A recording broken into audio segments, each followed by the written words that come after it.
Hello everyone. So this is our Playtronics modules. So this is gas sensor, smoke sensor basically MQ2.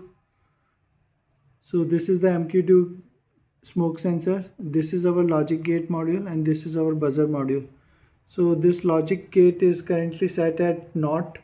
So like by default it will output a high signal when there is no smoke. So this NOT gate is converting to a low signal. So this buzzer is off.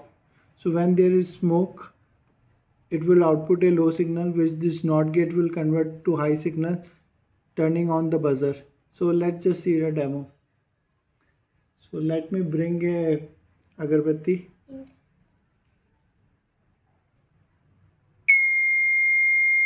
And the smoke has turned on the alarm.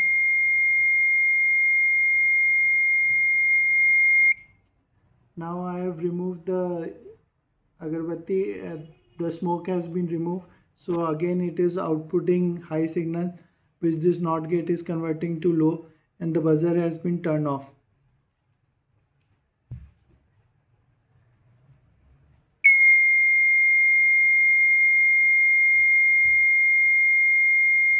So as soon as it detects smoke, it will turn on the buzzer. So you can see how easy it is to just mix and match various modules to create different kind of project. So here the output is connected to the input of this logic gate, and the logic gate output is connected to this buzzer, and this is just a USB standard type C power supply.